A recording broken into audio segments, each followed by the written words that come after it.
The Sopranos was a popular American crime series that ran from 1999 to 2007 on HBO. Throughout its run, the series would be marked by controversy, usually stemming from the graphic nature of gangster stories.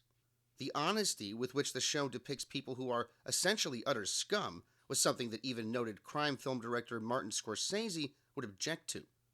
They use language, four-letter words, in front of their daughters, at the dinner table? I don't get that. I just didn't grow up that way. This quote suggests what many would have already suspected, that Scorsese had romanticized these figures as Robin Hood-like folk heroes. Now don't get me wrong, Scorsese clearly shows these characters to be bad guys, but there's usually a Henry Hill to represent the bad but not as bad as the really bad guys. In The Sopranos, Tony was initially presented in a similar light, but as the show progressed, the character's more sociopathic tendencies would be brought to the fore. Far more interesting for me, however, is when the show examines the everyday evils that are the very lifeblood of Tony's so-called business. In the second season, for example, we watch Tony destroy the life of his supposed friend, the T-1000 himself, Robert Patrick, although you can much more easily argue in that situation that he destroyed his own life by constantly pestering Tony and his men to be allowed into their high-stakes poker games.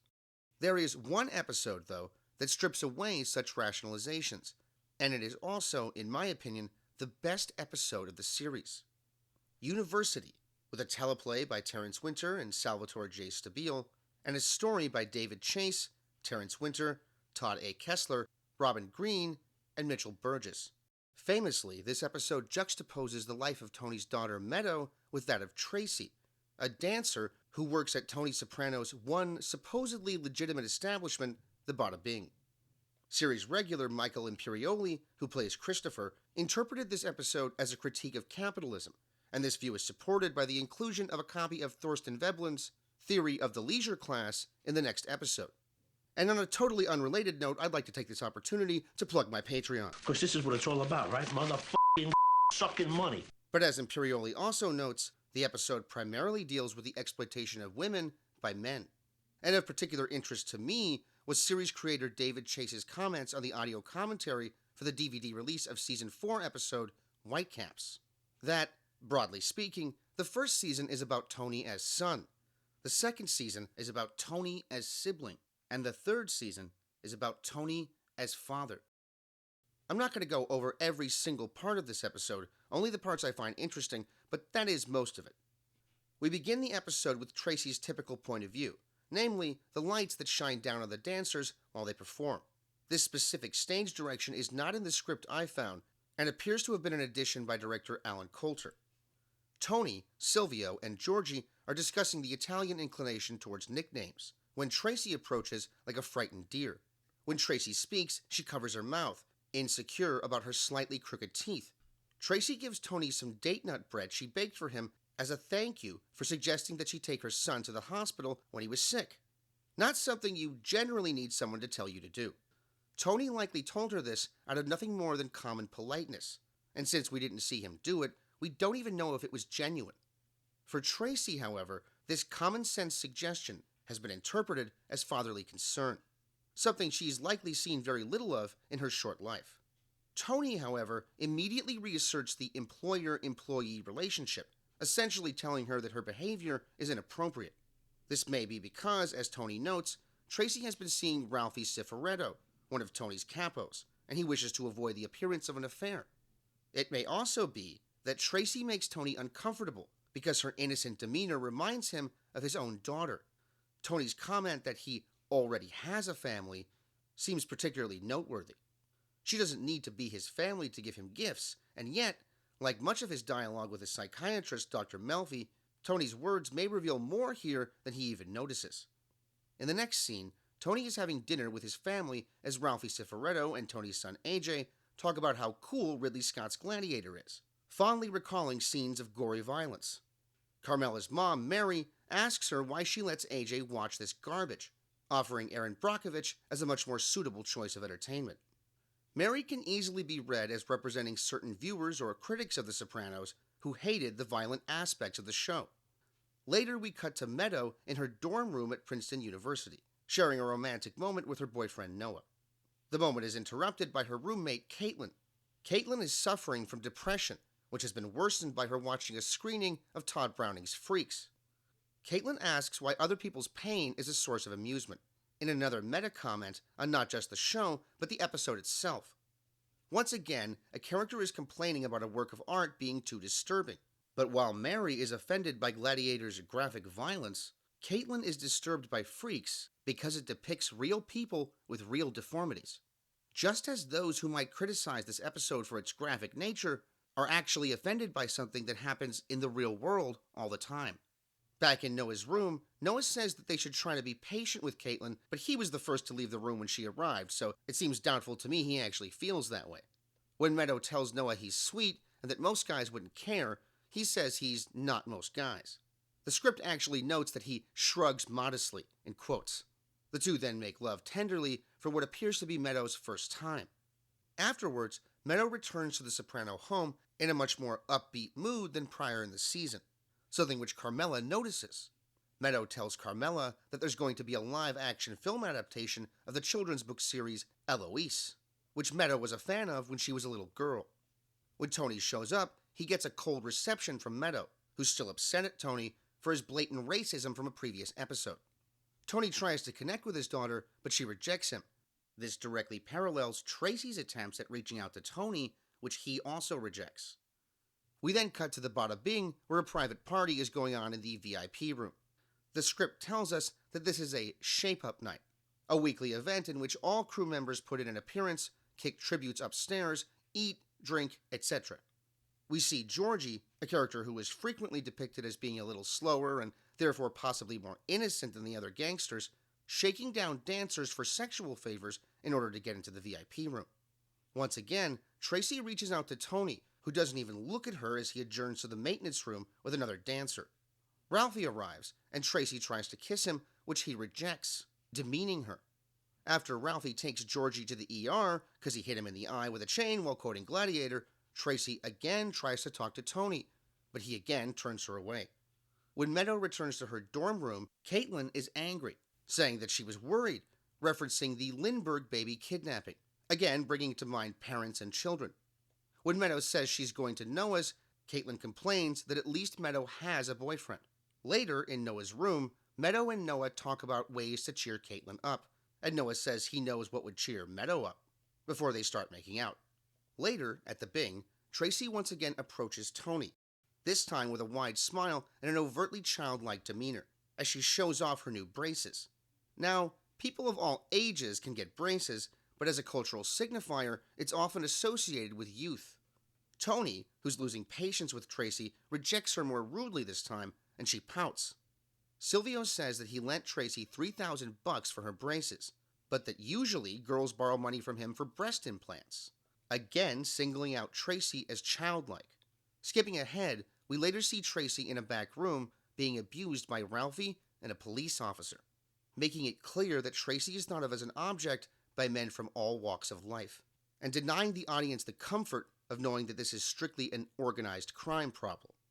We cut from Tracy's tears to that of Caitlyn's. Caitlyn is crying because she saw a homeless woman with a newspaper up her butt, which she calls the most horrific thing ever. Again, this is possibly a comment on shelter viewers or critics who, in Chase's view, just shouldn't be watching a mob show to begin with. When Noah leaves, Meadow heads back home to Carmela to ask her opinion on something and get away from Caitlyn. In the next scene, we see that Tracy has no one to ask for advice, so she goes to Tony, who for once doesn't just turn her away. Tracy says she's pregnant, and it's Ralphie's. Tracy asks Tony what to do, to which he finally responds that she already has one kid and got in trouble for burning him with cigarettes, letting us know that Tracy isn't blameless herself, although she claims that she's had professional help for this and reveals that her own mother would hold her hand to the stove. A far cry from Meadow's youth spent eating scones at the Plaza Hotel with Carmela and reading Eloise books. We then see Meadow acting spoiled back at the Soprano home. On one level, you could say that the script is judging her here, but you can also say that Meadow gets to be spoiled. Tracy certainly doesn't get this luxury. We then see Caitlyn at Noah's door looking for Meadow. When Noah says Meadow's at her parents' house, Caitlyn asks if she can sit and study in his room, to which he reluctantly agrees. The screen then fades to black, an interesting technique to use here, as most scenes in The Sopranos simply cut to the next scene, fading out typically only at the end of episodes. The next time we see Caitlyn, she's in a much better mood. This parallels Meadows' sunnier disposition earlier in the episode after sleeping with Noah. Later, Noah tells Meadow that Caitlyn distracted him for 6 hours and he ended up getting a C-. In a scene later on, Noah says that his father was so upset about the C- that he's taking out a restraining order on Caitlyn.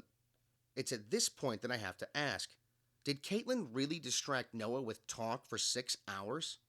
It's possible that Noah took advantage of Meadows' absence and slept with Caitlyn under the pretense of cheering her up, which might have actually worked if she thought for one solitary moment that someone actually cared about her, which fits Noah's MO entirely.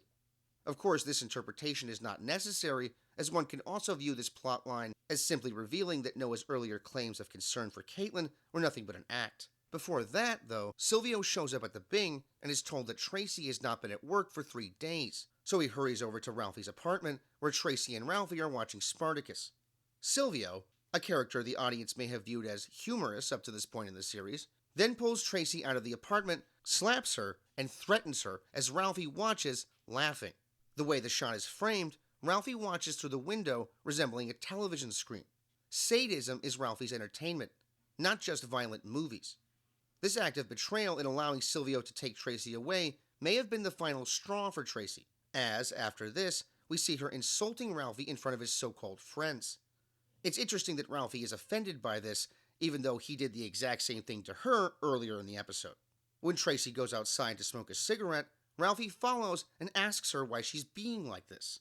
Tracy says Ralphie hasn't called her for 3 days.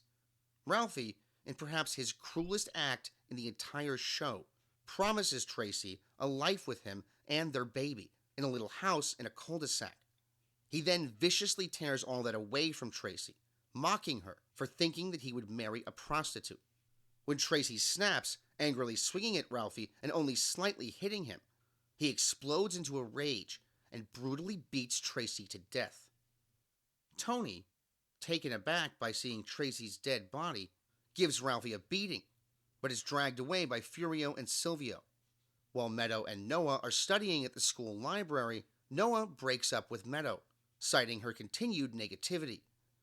As with much of what Noah says, this is likely an excuse.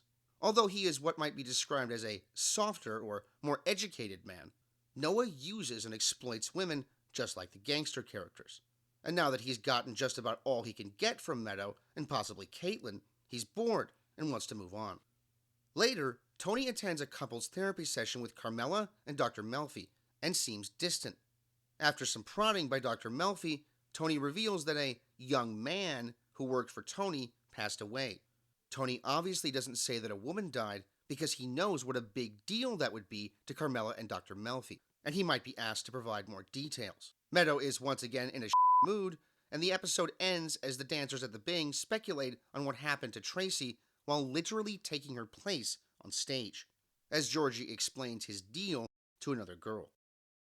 University originally aired on April 1st, 2001, coming only 2 episodes after the equally disturbing Employee of the Month.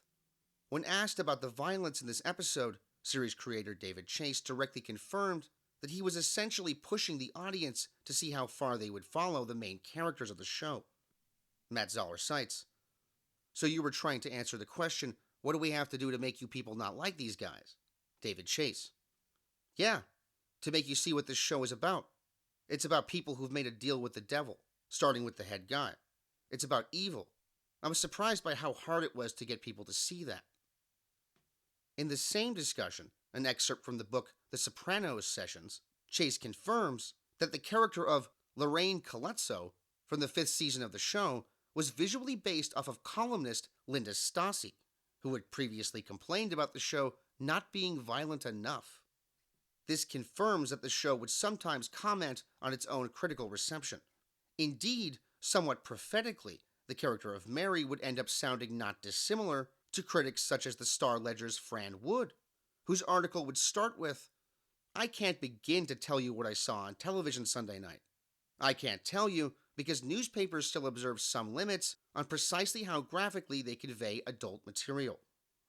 The Los Angeles Times' Martha M. Lausen essentially accused the show of being lazy when she wrote, "Clearly the show's creators are trying to tell the tale of an unsavory group of mobsters and their troubled relationships with women. But the well-worn stereotypes of women as victims and sexual playthings represent a cop-out on the part of the show's considerably talented behind-the-scenes staff." Chase would later say in an interview with NPR in 2004 that he felt that people had misinterpreted his intentions with the episode, and that even some fans of the show's violence felt that it had gone too far. There's violence against women in this country every day. It's on the news every night, and yet nobody focused on that. It was a story about this girl that nobody cared about. Between the lines there was this lost little girl who was a victim of bad, very bad parenting. There was nobody to love that person. That's what that story was about. Chase had been inspired by memories of filming a TV movie called Off the Minnesota Strip, where he had witnessed the kind of poverty that women like Tracy would be born into. Written by Chase, the film followed a former teenage prostitute who tries to get her life back together after running away to New York.